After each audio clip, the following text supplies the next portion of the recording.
சித்தர்கள் மகான்கள் நினைச்சாங்கன்னா எத்தனையோ அற்புதங்களை நம்ம செய்யலாம். நிறைய இந்த யூடியூப் சேனல்ல நான்லாம் சித்தர் தான், எல்லாரும் என்ன பாருங்க அப்படின்னு சொல்லி அல்லது போஸ்டர் அடிச்சு ஒட்டிட்டு குறைந்தபட்சம் ஒரு சித்தருக்கு 8 இடங்கள் அல்லது 9 இடங்கள்ல. அப்ப அந்த உடல் எப்படி இருக்கும் அப்படின்னு கேட்டீங்கன்னா ஒளி உடலாகத்தான் இருக்கும். சரி, விஞ்ஞானம் தான் வளர்ந்துருச்சு, எல்லார் உடலையும் அதே மாதிரி காய கல்பம் படுத்தி கெட்டு போகாம பாதுகாக்க வேண்டியதானே.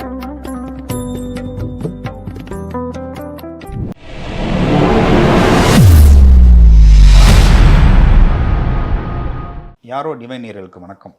இன்னைக்கு நம்ம கூட இருக்க பர்சன் சித்தர்கள் சார்ந்தும் சித்தர்கள் வழிபாடு சார்ந்தும் பல்வேறு விடயங்களை நம்மகிட்ட பகிர்ந்துருக்கிறதுக்காக ஐயா சித்தர்தாசன் அவர்கள் வந்திருக்காங்க. வணக்கம் ஐயா. வணக்கம். எப்படி இருக்கீங்க? நல்லா இருக்கேன் சார், நீங்கள் எப்படி இருக்கீங்க? ரொம்ப நல்லா இருக்கேன். இப்போ ஜீவசமாதினா என்ன, ஜீவசமாதியோட அந்த வழிபாடு முறைகள் இருக்குல்ல, நம்ம ஜீவசமாதியில் போய் என்ன பண்ணணும்? அதாவது ஜீவசமாதி அப்படின்றது 2 வகையாக பிரித்து பார்க்கணும். ஒன்று 18 சித்தர்கள். அந்த 18 சித்தர்களை பொறுத்த வரைக்கும் இருக்கக்கூடிய விதிமுறைகள் என்பது வேற. இன்னொன்று இப்போ சமீப காலத்தில் வாழ்ந்து மறைந்த அவதார புருஷர்கள், ரமண மகரிஷி, சேஷாத்ரி மகரிஷி, கணக்கம்பட்டி சித்தர், இது போன்று உள்ளவர்கள். ஜீவசமாதிங்கிறது ஜீவன் இருக்கும்போது சமாதி அடைகிறது தானே ஜீவசமாதி. இப்போ வாழ்ந்து மறைந்ததுக்கப்புறம் மறைந்தவங்களை கொண்டு போய் வைக்கிறதுக்கு ஜீவசமாதின்னு சொல்கிறாங்களே, அதை எப்படி ஏற்றுக்கிறது? அதாவது இப்போ நிறைய அந்த யூடியூப் சேனலில் நான்லாம் சித்தர் தான், எல்லாரும் என்ன பாருங்க அப்படின்னு சொல்லி அல்லது போஸ்டர் அடித்து ஒட்டிட்டு அதை மாதிரி இருக்க சித்தர்கள் அவர்கள் அவதார புருஷர்களாக நான் ஏற்றுக்கிறது இல்லை. சித்தர்கள் என்பவர்கள் ஒரு மனிதனுடைய கர்மாவை கழிக்கக்கூடியவர்கள், விதியை மாற்றி எழுதக்கூடியவர்கள். அப்படிப்பட்ட தன்மை வாய்ந்தவர்களை அவதார புருஷர்களாக அனுபவத்தின் ரீதியாக ஏற்றுக்கொள்ளக்கூடியவர்கள். இப்படி தான் நான் பண்ணுறோம். நான் ஏன் 18 சித்தர்கள் வேறு, சமீப காலத்தில் வாழ்ந்து மறைந்தவர்கள் அப்படி சொல்கிறேன் அப்படின்னு கேட்டிங்கன்னா, 18 சித்தர்களை பொறுத்த வரைக்கும் ஒரு சித்தருக்கு எத்தனை இடத்துலையோ ஜீவசமாதி இருக்கும் அப்படின்னா ஒரே ஒரு இடத்துல தான் அப்படின்னு நம்ம சொல்ல முடியாது. குறைந்தபட்சம் ஒரு சித்தருக்கு 8 இடங்கள் அல்லது 9 இடங்கள்ல ஜீவசமாதிகள் அப்படின்றது இருக்கும். என்னோட கேள்வியில் அதுவும் இருந்தது. இப்போ பாம்பாடி சித்தர் எடுத்துக்கிட்டிங்கன்னா அவருக்கு நிறைய இடத்துல ஜீவசமாதி இருக்கு. எல்லா சித்தர்களுக்குமே இருக்காங்க. 9 இடங்களில் குறைந்தபட்சம் இருப்பாங்க அப்படின்றது. இப்போ வாழ்ந்து மறைந்த அவதார புருஷர்கள் அப்படின்றத எடுத்துக்கிட்டோம் அப்படின்னு சொன்னால், நீங்கள் கேட்டது வாழ்ந்து தான் மறைந்து விட்டார்களே அப்புறம் எப்படின்னா, அதாவது நான் அனுபவ ரீதியாக நான் பழகிய அல்லது சேவை செய்த அல்லது தரிசனம் செய்த இந்த அனுக்கிரகம் பெற்ற சித்தர்கள் அப்படின்றத நம்ம எடுத்துக்கிட்டோம் அப்படின்னா, மகான் பரஞ்சோதி பாபா அப்படின்னு வடபாலனியில் இருக்கக்கூடியவர். அவர் சித்தர்களுக்கு சித்தர், ஞானிகளுக்கு ஞானி. தான் எப்போ ஜீவமுக்தி அடைய போகிறேன் என்பதை முன்கூட்டியே சொல்லிவிட்டார். நிச்சயமா. அதே போல் பழனியில் இருக்கக்கூடிய சாக்கடை சித்தர், அவர் எப்போ ஜீவமுக்தி அடைய போகிறன்றதை முன்கூட்டியே அவருடைய பக்தர்கள் எல்லாருக்கும் சொல்லிவிட்டார். திருவாரூரில் இருக்கக்கூடிய ஸ்ரீ அண்ணன் சுவாமிகள் தான் எப்போ ஜீவமுக்தி அடைய போகிறோம் அப்படின்றத தன்னுடைய பக்தர்கள் எல்லாருக்கும் சொல்லிட்டாங்க. கணக்கம்பட்டியில் இருக்கக்கூடிய கணக்கம்பட்டி சித்தர் முன்கூட்டியே சொல்லிவிட்டார். அப்போது நாம் இந்த பூமிக்கு என்ன விதமான வேலையாக வந்தோமோ அந்த வேலையை முடித்துவிட்டு அடுத்த கட்டத்திற்கு நாம் தயாராகிவிட்டோம் அப்படின்றத முன்கூட்டியே உணர்ந்து அதை சொல்லிட்டு செய்கிறாங்க இல்லையா, அந்த தன்மை எத்தனை பேருக்கு வரும்? இன்னொன்று, இவர்கள் ஜீவமுக்தி அடைந்து விட்டதுக்கு பிறகு கூட ஒரு பெருங்காய டப்பா ஒன்று இருக்குன்னு வச்சுக்கோங்க, அது ஃபுல்லாக பெருங்காயத்தை பரப்பி வச்சுருக்கும். ஒரு காலகட்டத்தில் அந்த பெருங்காயத்தை எடுத்துடுறோம், வெறும் டப்பா மட்டும் இருக்குது, வாசனை இருக்கும்ல.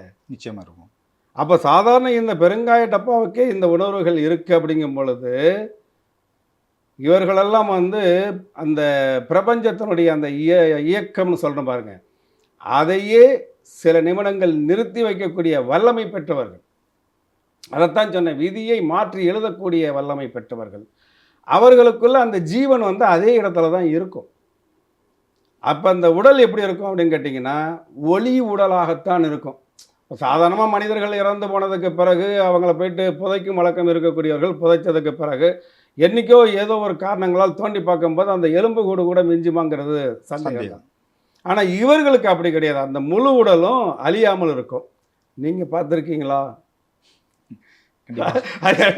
கமெண்ட் போடுற குரூப்னு ஒன்று இருக்குதுல்ல, இது எப்படி ஜீவ நீங்க சொல்றீங்க? நீங்க பார்த்திருக்கீங்களா? உங்களுக்கு தெரியுமான்னு கேட்பாங்க. தெரியுமா அப்படின்னா, நிறைய இடங்களில் அந்த தகுதி இருப்பவர்களால் பார்க்க முடிகிறது. தகுதி என்பது இறைவன் நமக்கு கொடுக்கக்கூடிய அனுக்கிரகத்தை தான் நான் சொல்றேன். திருவாரூர்ல மடப்புறம் தட்சிணாமூர்த்தி சுவாமிகள் அடுத்த மாசம் அவருக்கு குரு பூஜை. இந்த குரு பூஜைக்கு முதல் நாள் அவருக்கு போயிட்டு நெய்வேத்தியம் வச்சு வழிபடுவார்கள். ஒரு சர்க்கரை பொங்கல் எடுத்துட்டு போவாங்க. அப்போ அவர் வந்து சாதாரணமாகவே அவருடைய அடியார்கள், அவரை வணங்கக்கூடியவர்கள் அசைவத்தை தொடாமல் சபரிமலைக்கு போகும்பொழுது மாலை போட்டிருக்கும்போது எப்படி விரதம் இருப்பாங்களோ அதை மாதிரி விரதம் இருப்பாங்க. இருந்தாலும் இந்த குரு பூஜையில் போய் இந்த நெய்வேத்தியத்தை வச்சு படைக்கணுங்கும் போது கூடுதல் விரதம் அப்படின்றத வச்சிருப்பாங்க. இவர்கள் அங்கே போகும் பொழுது அவர்கள் போயிட்டு வரும் பொழுது என்ன பண்ணுறாங்க அப்படின்னு கேட்டிங்கன்னா, இந்த குரு பூஜை வந்து இப்போ அடுத்த மாதம் நடக்குதில்ல திருவாரூரில், ஒரு உதாரணத்துக்காக சொல்கிறேன். போன வருடம் குரு பூஜை அன்று இவர்கள் வந்து அந்த குரு தட்சிணாமூர்த்தி சாமிகளுக்காக வைத்திருந்த பொங்கல், சர்க்கரை பொங்கல் நெய்வேத்தியம் அந்த இடத்துல அப்படியே இருக்கும். இப்போ கெட்டு போகாமல் அப்படியே இருக்கும். இப்போ எடுத்துகிட்டு போகிற சர்க்கரை பொங்கலை அங்கே வைத்து தீபம் காய்ச்சிட்டு அங்கே இருக்கக்கூடிய பொங்கலை எடுத்துகிட்டு வந்து அங்கே இருக்கக்கூடிய பக்தர்களுக்கெல்லாம் கொடுக்குறாங்க. ஒரு வருஷத்துக்கு முன்னாடி உள்ளதை கொடுக்குறாங்க. இது நாகூர் தர்காவிலையும் உண்டு. அங்கே வந்து பொங்கல் இது பண்ண மாட்டாங்க. சர்பத்துன்னு சொல்லுவாங்க இல்லையா, கூல்ட்ரிங்க்ஸ், நன்னாரி சர்பத், இதை மாதிரி அந்த சர்பத்தை கொண்டு போயிட்டு நாகூர் ஆண்டவர் தியானம் பண்ண தவம் பண்ண இடத்திற்கு நேர் எதிர்க்க புதைச்சிட்டு அதை அடுத்த வருஷம் தான் எடுப்பாங்க. அங்கே உள்ள பக்தர்களுக்கு கொடுப்பாங்க. நிறைய ஜீவ சமாதிகளில் நடந்து கொண்டிருக்கக்கூடிய இது ஒரு அதிசயம், அற்புதம்தான். இப்போ விஷயம் என்னன்னா, அங்கே இருக்கக்கூடிய மடப்புறம் குரு தட்சிணாமூர்த்தி சுவாமிகள் தன்னுடைய நகம் வளர்ந்து சடைகள் வளர்ந்து உருவமாக தான் இன்னமும் உட்கார்ந்துட்டு இருக்கிறார். 177 வருடத்திற்கு மேலாகுது அவர் சமாதி நிலை அடைந்து. ஆனால் இன்னமும் தன்னுடைய அந்த ஒளி உடலோடு அங்கே தான் இருந்துட்டு அருள் பாலிக்கிறார். சரி, இல்லைங்க அதெல்லாம் போயிட்டு நாங்கள் விரதம் இருந்து கீழே போய் சுரங்கப்பாதையில் போயெல்லாம் பார்க்க முடியுமா அப்படின்னு கேட்குறவங்களுக்கு ஒரு எளிமையான பதில். ஸ்ரீரங்கம் ரங்கராஜருடைய கோயில் இருக்குது இல்லைங்களா, ரங்கநாத பெருமாள் கோவில். அங்கே ஸ்ரீ ராமானுஜர் இன்னமும் ஒளி உடலாக தானே இருக்கிறார். அவர் இன்னும் அங்கே வந்து புதைக்கப்படல. அது அவரோட உடல்ல வந்து அந்த உடல் கெட்டு போகாம இருக்கிறதுக்கான சில வேதிப்பொருட்கள்லாம் உங்களுக்கு தான் பதப்படுத்தி வச்சிருக்காங்க. சரி, விஞ்ஞானம் தான் வளர்ந்துருச்சு. எல்லார் உடலையும் அதே மாதிரி காய கல்பம் படுத்தி கெட்டு போகாமல் பாதுகாக்க வேண்டியதானே. அந்த அனுக்கிரகம் இருக்கணும். இருந்தால் மட்டும்தான் அதை தவ வலிமைன்னு சொல்கிறது. அந்த தவ வலிமை இருப்பவர்களுக்கு மட்டும் அது சாத்தியம். எல்லாருக்கும் சாத்தியம் இல்லை. இல்லைன்னா அதிகாரம் மிக்க, பண வசதி மிக்க, எல்லா பலமும் உள்ள எத்தனையோ பெரிய மனிதர்கள் இருக்காங்க. அப்போ அவங்கள போயிட்டு புதைக்காம இதே மாதிரி பாடம் பண்ணி வைக்கலாம் அப்படின்னு சொல்லி ஒரு யோசனை வரும்ல. அது எல்லாருக்கும் சாத்தியமில்லை. தவ சீலர்களுக்கு மட்டுமே சாத்தியமானது இந்த ஒளி உடலோடு வாழ்கின்ற தன்மை. இப்போ நீங்கள் சொன்னீங்க நிறைய விஷயங்கள் இருக்குது, இன்னமும் ஒளி உடலோடு வாழ்ந்துட்டு இருக்காங்க அப்படிங்கிற மாதிரி சொன்னீங்க. அதை தாண்டி வேறு எந்த மாதிரியான சக்திகள் வந்து ஜீவசமாதியில் இருக்குது? நான் தான் வந்து ஒரு வரியில் சொன்னேன் இல்லைங்களா, ஒரு மனிதனுடைய கர்மாவை போக்குகின்ற வல்லமையும் உண்டு, ஒரு மனிதனுடைய தலையெழுத்தை மாற்றி எழுதக்கூடிய வல்லமையும் உண்டு அப்படின்னு சொன்னேன். சரிங்க. நிறைய நம்ம இப்போ பழகக்கூடிய சக நண்பர்களை பார்க்கலாம், என்ன வியாதினே தெரியாமல் டாக்டர்கிட்ட போய் அலைஞ்சிட்டு இருப்பாங்க. ஒரு பெரிய பிரச்சனை அப்படின்னு சொல்லி டாக்டர்கிட்ட போகும்போது, சார் நாங்கள் கூட ஜாதகம் பார்த்தோம் சார், அந்த ஜாதகப்படி அப்படின்னு சொன்னோம்னா, இந்த காலத்தில் இப்படி இருக்கீங்க, ஜாதகம் சாமின்லாம் சொல்லி நம்பிட்டு இருக்கீங்க, விஞ்ஞானம் வளர்ந்து போச்சு, இதெல்லாம் சொல்லிவிட்டு கடைசியாக அவர்களுக்கு ஒரு ஆப்ரேஷன் ஒன்று பண்ணிவிட்டு அந்த ஆப்ரேஷனுக்கு தேவையான எத்தனை லட்சம் அவர்களுக்கு இஎம்ஐ கட்டுறதுக்கு தேவையோ அதெல்லாம் வாங்கி வச்சுட்டு அந்த ஆப்ரேஷன் ஃபெயிலியர் ஆனதுக்கு பிறகு அந்த உறவுக்காரர்கள் யார் முக்கியஸ்தர்களோ அவங்கள கூப்பிட்டு எங்களால் முடிஞ்ச வரைக்கும் போராடணும், நாங்கள் என்ன கடவுளா, எங்களை தாண்டி ஒரு சக்தி இருக்குல்லன்னு சொல்லிட்டு போகிறவங்கள நான் சந்திச்சிருக்கேன். நிச்சயமாக. சரிங்களா? அப்போது ஒரு மனிதனுக்கு தேவையான வியாதிக்கு மருந்து கொடுக்கறதுக்கு சித்தர்களால் முடியும்.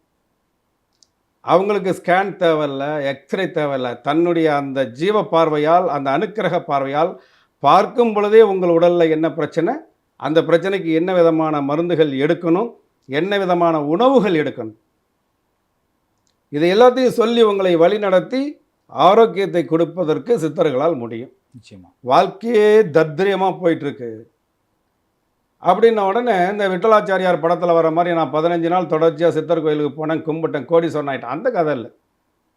வாழ்வதற்குண்டான வழிமுறைகளை சித்தர்கள் உங்களுக்கு சுட்டி காட்டுவார்கள். இதுதான் வழிமுறை, நீ இப்படி பண்ணணும். இப்போ ஒரு உதாரணமாக என்னென்னா, இப்போ ஒரு கஸ்டமர் வராங்க என்கிட்ட, சார் 42 வயசாயிடுச்சு, இன்னும் மேரேஜ் ஆகலை, நான் எனக்கு வந்து எல்லாமே இருக்குது, சொந்தமாக வீடு இருக்குது, அரசாங்கத்தில் வேலை பார்க்குறேன், ஜாதகமும் இப்படி இருக்குது, நான் பெருசாக எதிர்பார்க்கல, ஆனால் பொண்ணே கிடைக்கல. அப்படிங்கும் பொழுது அந்த சித்தர்களை நினச்சி பிரார்த்தனை பண்ணிவிட்டு என்ன பண்ணுறோம், பசுமாட்டினுடைய அந்த கோமியத்தை எடுத்து தொடர்ச்சியாக ஒரு 41 நாள் முகம் கழுவிட்டு வாங்க, 42வது நாள் என்னை வந்து பாருங்கன்னு சொன்னேன். ஆனால் அவங்க 42வது நாள் வரும்பொழுது நான் நிச்சயதார்த்தம் முடிஞ்சிச்சான்னு சொன்னாங்க. இல்லை, இந்த பசுமாட்டு கோமியத்துக்கு அவ்வளோ பவர் இருக்கு. ஏன்னா அந்த பசுமாட்டு கோமியத்தை வச்சு நிறைய சர்ச்சையெல்லாம் ஒன்றுச்சு, நிறைய போயிட்டு இருக்கு. இருந்தாலும் கூட நம்புபவர்களுக்கு நாராயணன். இதுதான் நம்ம பேசுகிறது. நம்பிக்கை சார்ந்து இருப்பவர்களுக்கு அதை நம்ம வந்து பேசுகிறோம். இப்போ மாட்டு பால் சாப்பிட்டா பெரிய வியாதிகள் வரும் அப்படின்னு சொல்கிறவங்களும் ஒரு பக்கம் இருக்காங்க. தாய்ப்பால் கிடைக்காதவர்களுக்கு அந்த மாட்டுப்பால் தான் இன்றைக்கி மூலாதாரமாக இருந்து வாழ்ந்த குழந்தைகளையும் நம்ம பார்த்துருக்கோமா இல்லையா? அனுபவத்தை பற்றி பேசுவோம். அப்போ வந்து சில பேர் சொன்னாங்க, இப்போ ரேஷன் கடையில் கூட கோமியத்தை வந்து விநியோகம் பண்ண போகிறோம் அப்படின்னு சொல்லிட்டு, அந்த மாதிரி பண்ணால் கூட தப்பு இல்லைன்னு சொல்கிறீங்க. இல்லை, அது தப்பா சரியா என்பது எனக்கு தெரியாது. இல்லை, என்னை பொறுத்த இப்போ ஒரு கோமியத்தை வச்சு மூஞ்சி கலவுனா பொண்ணு கிடச்சிரும், நிச்சயதார்த்தம் முடிஞ்சிடும் அப்படிங்கிற ரேஞ்சுக்கு போகும்போது, ஸோ அது தப்பு இல்லையான்னு கேட்குறேன். இல்லை, அதைத்தான் நான் சொல்ல வரேன். அது சரியா தவறா என்பது எனக்கு தெரியாது. ஆனால் நாங்கள் விபூதி தயார் பண்ணுவதற்காக என்ன செய்வோம் அப்படின்னு கேட்டிங்கன்னா, அந்த சாணம் இடுது இல்லைங்களா, அந்த சாணம் தரையில் விழாமல் தாமரை இலையில் கையில் வச்சு அதை பிடிச்சி அந்த சூடு மாறுவதற்கு முன்னாடி அதுகளை நாங்கள் என்ன பண்ணோம்னா தோஷ நிவர்த்தி பண்ணணும். அதுக்கு சில வழிமுறைகள். இதை பண்ணிவிட்டு அதை காய வச்சு அதை உருண்டை பிடிச்சி அதில் வந்து சில பொருட்களை எல்லாம் சேர்த்து தான் சாணமாக ரெடி பண்ணுறோம். ஐ மீன் விபூதியாக ரெடி பண்ண அதை எரிச்சு அதை வந்து பதப்படுத்தி அதை விஷயங்கள் பண்ணி அது வந்து பண்ணுறீங்க. அதை கீழே விழாமல் கோமியங்கிற ஒரு விஷயத்தை வந்து நீங்கள் டேரக்டாக எடுத்து இல்லை கழுவும்போது அது அதாவது மாட்டோட கழிவு தானே, அது கோமியங்கிறது மாட்டோட கழிவு தானே, அதை எடுத்து மூஞ்சி கழுவலாமா? அதில் எந்த பிரச்சனையும் இல்லையா? இல்லை, அதைத்தான் சொல்ல வர்றேன். ஒரு நெருங்கிய நபருக்கு பல்லில் பிரச்சனை, அந்த மாட்டினுடைய கோமியத்தை எடுத்து வாய் கொப்பளிக்கிறார், கிட்டத்தட்ட ஒரு 15 நாள் கொப்பளிக்கிறார், அவருக்கு அந்த பல்லு பிரச்சனை சரியாயிடுச்சு. இப்போ நம்ம என்ன பண்ண முடியும்? இப்போ விஞ்ஞான ரீதியாக நீங்கள் நிரூபித்துத்தான் ஆக வேண்டும் அப்படின்னு சொன்னால் அது வேற. நான் அனுபவிச்சிருக்கேன், இதுதான் என்னுடைய அனுபவத்துக்கு நீங்கள் சர்டிஃபிகேட் கேட்க வேண்டாம், உங்களுக்கு சர்டிஃபிகேட் கொடுக்க வேண்டிய அவசியத்தில் நாம் இல்லை என்பது தான் ஆன்மீகம். அப்போ அந்த கோமியம் சூடாக இருக்கும் பொழுது அதை எடுத்து முகம் கழுவும் போது அவங்களுக்கு மாற்றம் ஏற்பட்டுருச்சு. இது ஒரு நபருக்கு நடந்ததை பற்றி நான் சொல்லலை, எத்தனையோ நூற்றுக்கணக்கான நபர்களுக்கு நடந்ததை பற்றி நம்ம சொல்கிறோம். அதை எடுத்து வாய் கொப்பளிக்கும் பொழுது அவருக்கு வந்து பூச்சில் பல்லு இருந்தது சரியாயிடுச்சு அப்படின்றதையும் நம்ம வந்து சொல்கிறோம். ஏட்டு சுரைக்காய் வீண் விவாதங்கள் கதைக்கு ஆகாது. அனுபவம் எப்பயுமே முந்தியது. நான் சொல்வது அனுபவ ரீதியான தகவல்கள். இப்போ நீங்கள் வந்து நிறையா ஜீவசமாதிக்கெலாம் போயிருக்கீங்க, சித்தர்களோட ஜீவசமாதிக்கெலாம் நிறையா போயிருப்பீங்க. உங்கள் வாழ்க்கையில் அனுபவ ரீதியாக நீங்கள் பார்த்த அற்புதங்கள் ஏதாவது இருந்ததுன்னா பகிர்ந்துக்கங்க. பாண்டிச்சேரியில் அப்பா பைத்தியம் சுவாமிகள் அப்படின்னு இருந்தார். அவருடைய வயது வந்து 167.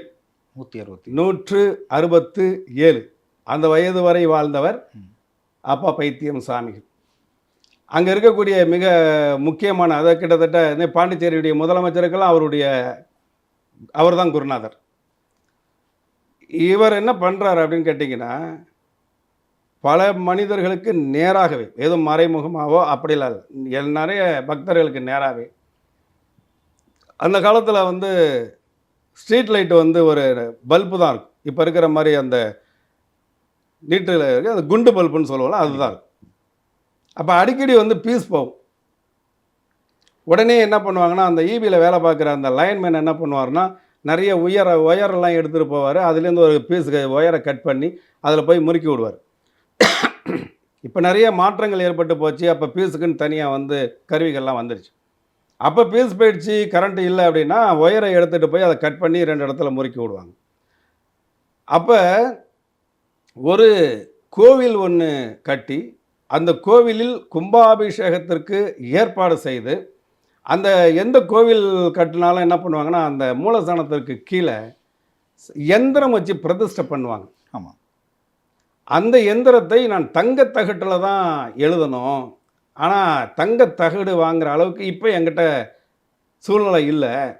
அதனால் உங்களை தேடி நிறைய மார்வாடிகள்லாம் வராங்க, ஜெயின்ஸ் வராங்க.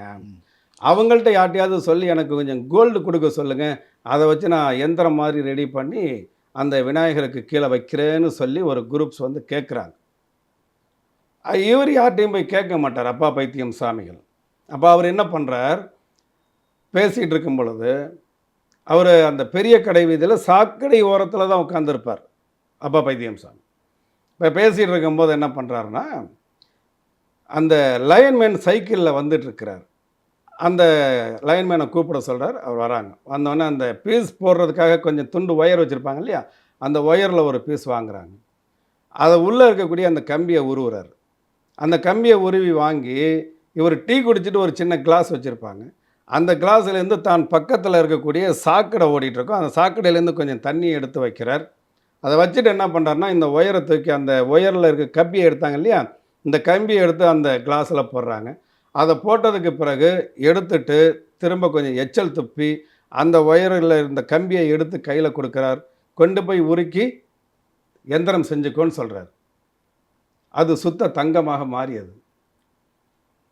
சரிங்களா? இது போல் எத்தனையோ அற்புதங்கள் அதாவது சித்தர்கள் மகான்கள் நினச்சாங்கன்னா எத்தனையோ அற்புதங்களை வந்து நம்ம வந்து செய்யலாம்.